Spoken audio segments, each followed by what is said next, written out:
Welcome back to the world where we live once again. And fear not, this time it wasn't our procrastination that accounted for our lengthy absence. It was the fact that John here was stuck over in Australia because of the latest COVID lockdowns over there and forced to endure a heck of a tribulation to get back. That was about a 5-week trip, 3 weeks stuck in Sydney and then 2 more weeks stuck in New Zealand MIQ, surrounded by armed guards with ridiculous, insane rules for a disease that I didn't have. And if your work isn't paying for it, and I know they are, Fortunately. yeah, well, they should be legally obligated to do so, because what an absolute hell show that was. The Labour government opening the borders. I know they warned everybody, but absolutely cutting Kiwis off in Australia, even though they could have easily flown them back as fast as possible and probably kept them away from danger. And I wouldn't be surprised if some of the 20,000 or so are having a bit of buyer's remorse had they have voted for the Labour Party in the last election. I was pretty disappointed with the government response, actually. I did call, as soon as I heard the lockdown was going to happen, I was like, oh, it won't be too long. I saw the Sydney cases building. I was like, well, that's not good. Jacinda's going to close the border on me. And that's exactly what she did. After opening up and saying, yep, you can have quarantine-free travel to Australia, giving us confidence, and then immediately shutting the borders and going, ha ha ha, that's too bad for you. I mean, I literally called the New Zealand consulate. And this is what I pay my taxes for, to give me assistance when I'm stuck in a foreign country. And the video has stopped. Bastard. Well, that's very annoying. One moment. We just need to deal with technical issues by turning it off and turning it back on again. I think we're back in business. I just wiggled the cable before. So the New Zealand consulate literally told me that it was my problem and they couldn't do anything to help me and they wouldn't do anything to help me. I'm sorry, but that is completely unacceptable from a government that I pay taxes towards. And I'm stuck overseas in a foreign country and you're just leaving me there with no options, nowhere to get back, no pathway to get back, and stuck there for 5 weeks, possibly longer, even more, 8 weeks now if you're still stuck over there. And what they really should have done was organise MIQ flights from the day they organised the lockdown. Anyone that's stuck that's coming back, if you need to come back, come and spend 2 weeks in quarantine. But 5 weeks I had to spend locked in a hotel room in Sydney and in New Zealand as well. It's just beyond a joke.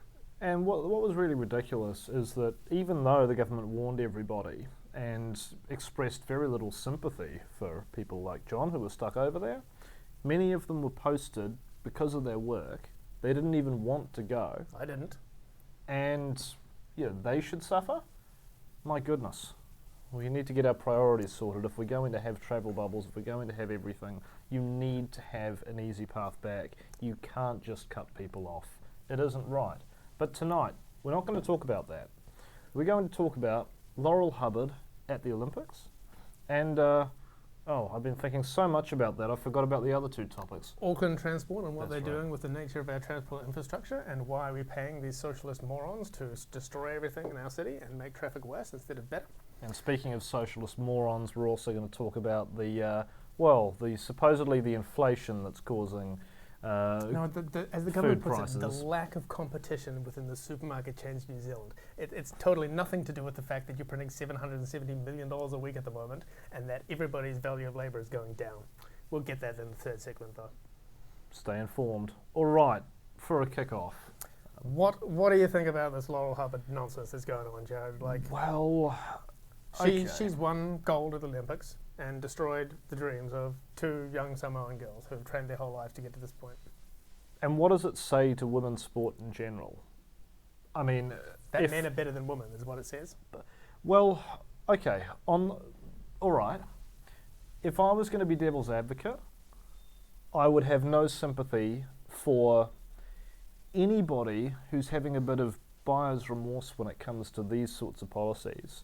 We have heard from the feminist communities for the past several years that women can do anything men can do, and if you dared to disagree, if you dared to sort of push back on that, even if you used science and biology and arguments like that, you were called a sexist and a bigot and a misogynist and basically shouted out by all this sort of all this anger and hatred.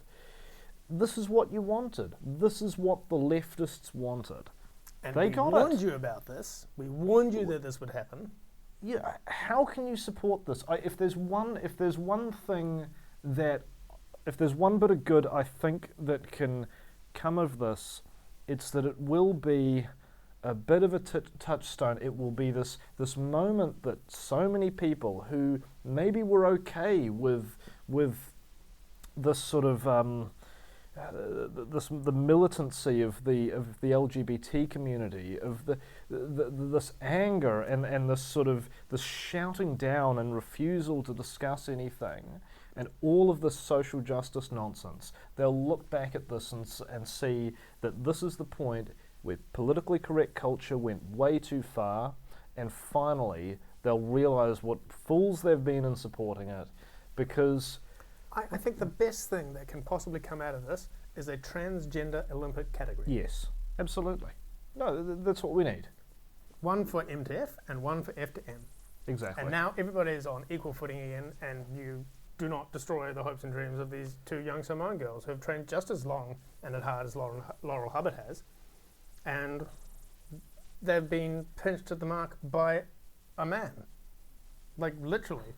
There's no way you would let somebody take this amount of drugs and steroids and testosterone for years and years, go clean for a couple of years, and then compete in that weight category. It doesn't make any sense. It doesn't make any sense. This will go down as the worst decision the IOC has made since allowing the 1936 Olympic Games to occur in Nazi Germany. In hindsight, that was a bit of a mistake. This is ridiculous. This is absolutely ridiculous that they're allowing this to go ahead, and what does it say to so many other aspiring young athletes? I even heard, and look, I haven't looked this up, but I even heard that a couple of the female athletes who were going to be in the same class as Hubbard deliberately lost weight to get them down a tier because they knew that they wouldn't have a hope in hell of beating a biological man. And the way that Mrs. Hubbard, and look, I don't actually have any respect for her, but all right, I will refer to her by her preferred pronouns from henceforth. Okay, that's fine. I disagree fundamentally with everything she stands for. However, sort of. It's not that anyone has any problem with transgender people existing and being in society. It's that we have a problem with transgender male to female competing in female sports, because men are biologically dimorphic from women and are on average generally bigger, stronger, and faster than women are. We see this with all the athletic track and field over in the US at the moment. There are young girls who are suing their schools because they're letting male to female transgender people into their sports, and they're losing out on places and colleges and scholarships worth tens of thousands, if not hundreds of thousands of dollars that they've been training for their whole life. And this dude comes along, changes his sex in the last year, and picks up all their scholarships. That's not fair. Nobody thinks that's fair. That's not a level playing field. If you're in favor of diversity, inclusion, and equity, you should be against this.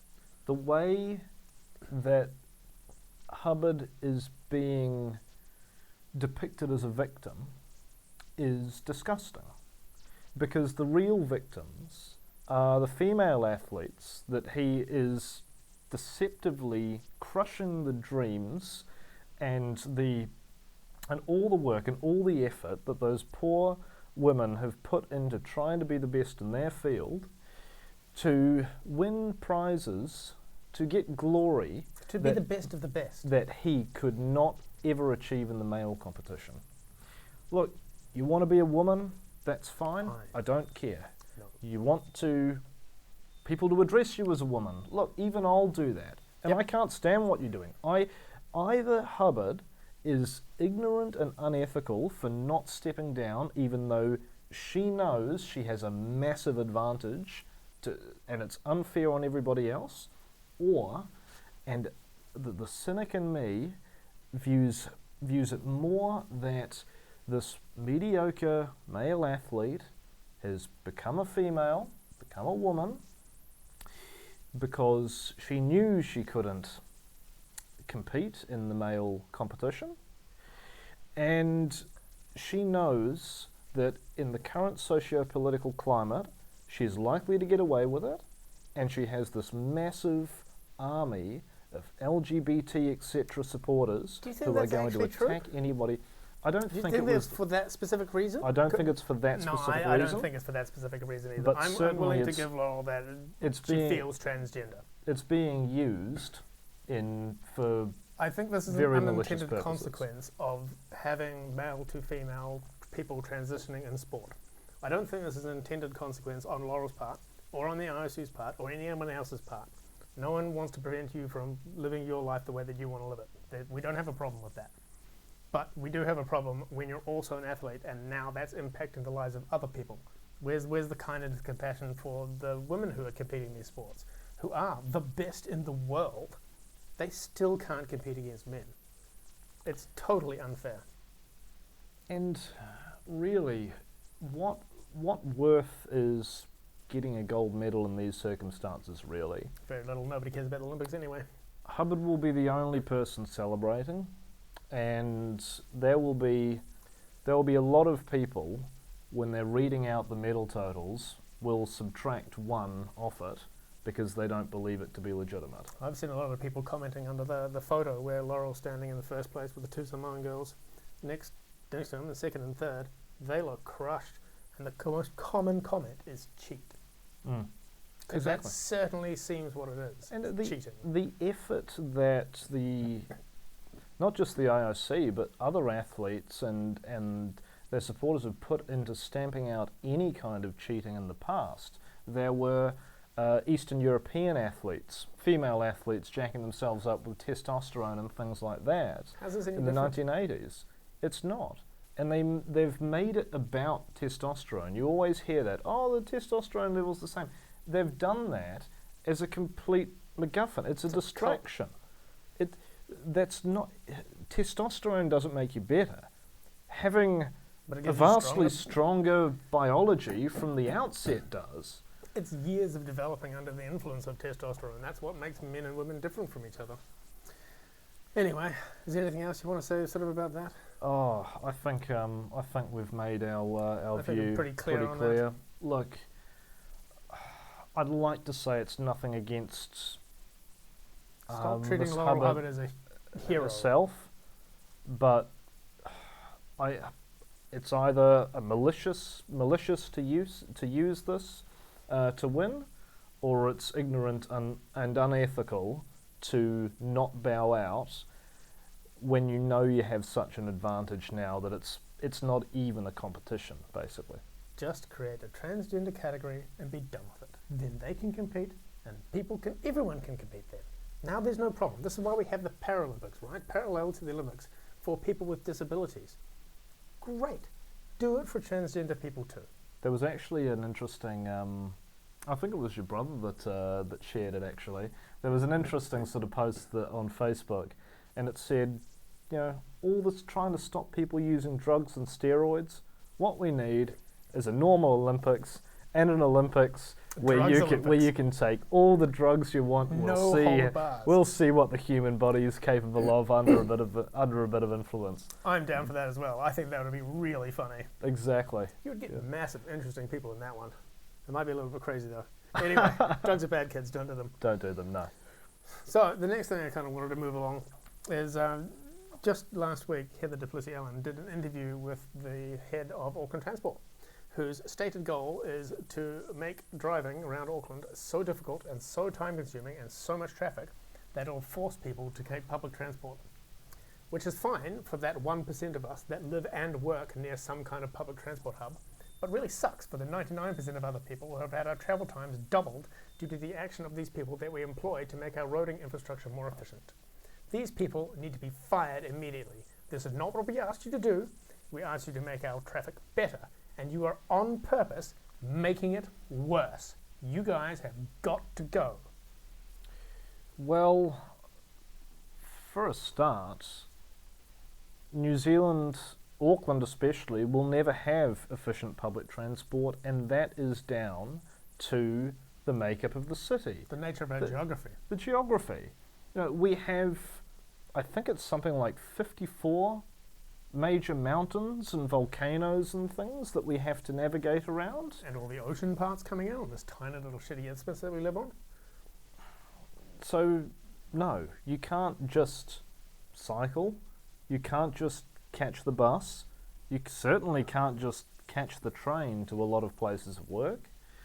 It might be a bit more than 1%, but even to say 20% of people benefit from this, from being able to move more freely around the inner city without the cars and everything. They can ride the bike, they can take the bus, whatever.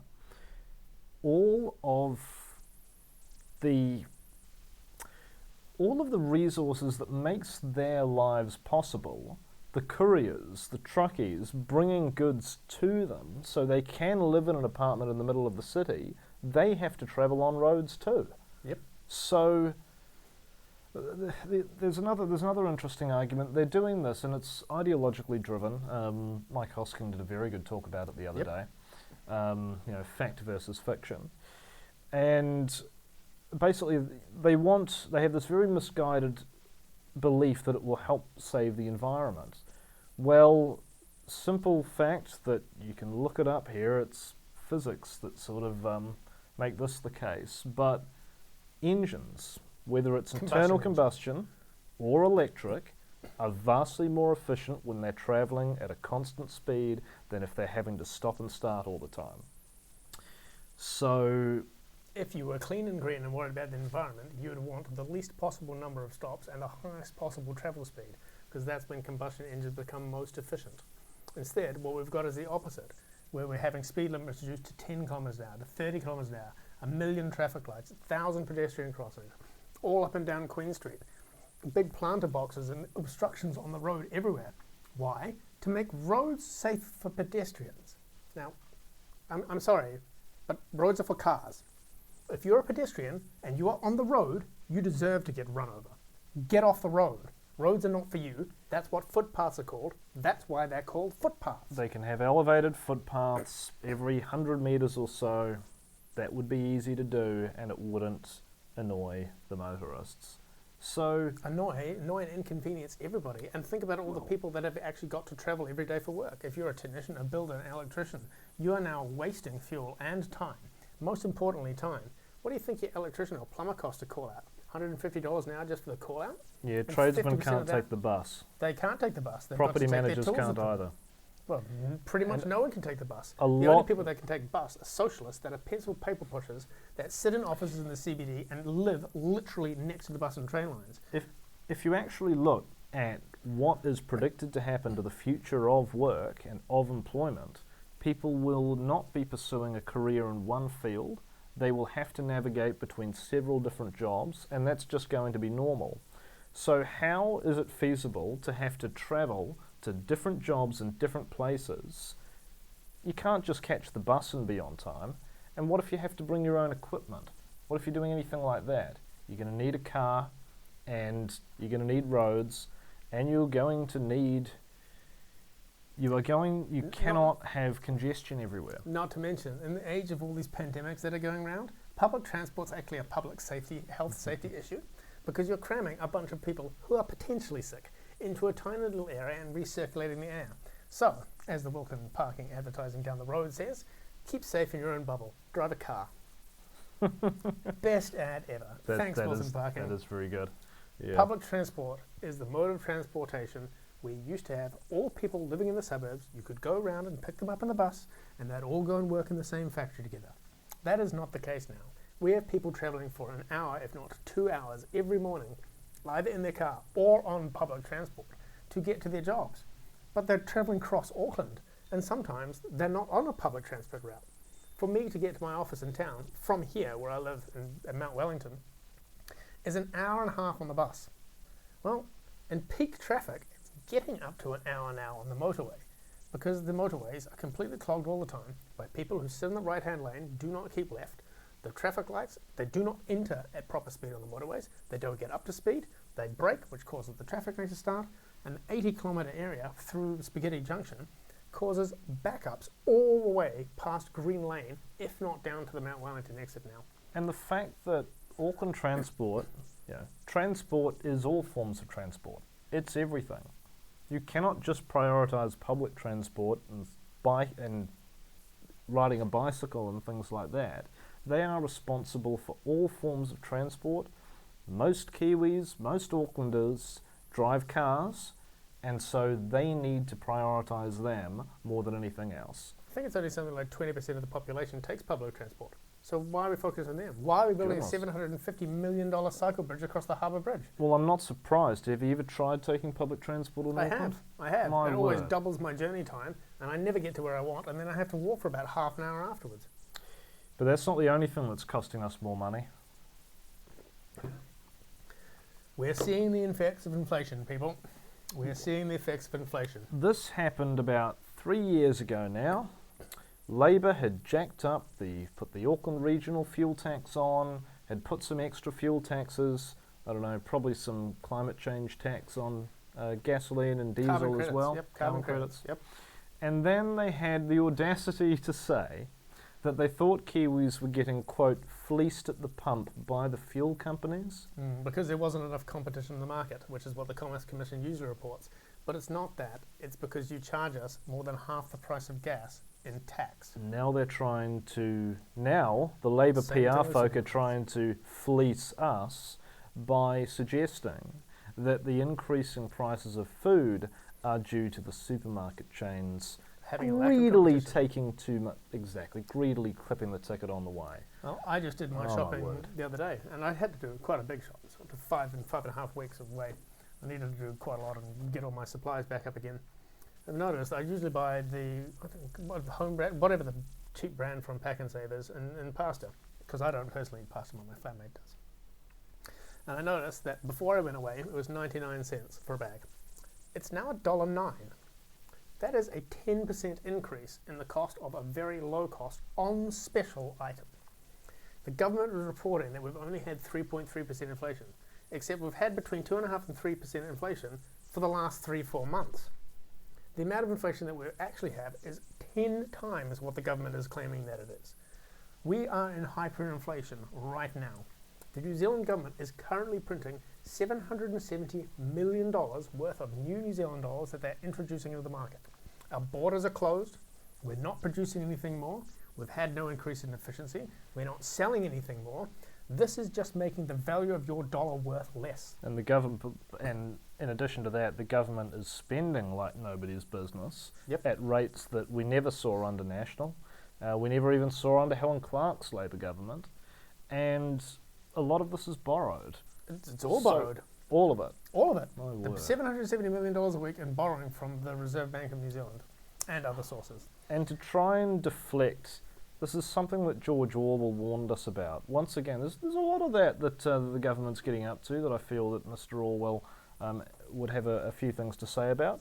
But trying to constantly deflect our attention elsewhere, it's the supermarket's fault, it's the petrol station owners and conglomerates' fault. It's climate change's fault. It's ute drivers' fault. It's farmers' fault. No, it's not. It's the fault of you, the socialists out there. It is the socialists' fault. These are manufactured problems being caused by the socialist government and their bizarre, weird ideology that is based on fundamentally flawed principles that is the root cause of this. Yet here they are, blaming everybody but themselves. We know what the problem is. It's socialism, and the cure is not more socialism. To put this in a real-world perspective for you, the New Zealand Herald wrote an article earlier in this week, and they actually worked out what the cost is to every New Zealander for the amount of inflation that we're having at the moment. It's $100 a week. Wow. Your pay packet has been reduced by $100 a week by the Labour government. And how much did they increase your benefits for? Just remind me of that figure. Was it like $39 to $59? So they have taken an extra $50 a week for value away from you and the beneficiaries in this country. And they haven't even increased your benefit by that much. They haven't even increased your minimum wage by that much. You are worse off under this Labour government if you are in the poor and working classes or even up into the lower middle classes than you have ever been under any government ever before. And you think the value of your savings in the bank's going up? I hope you're not holding New Zealand dollars, because if you're holding New Zealand dollars at the moment, you're a moron.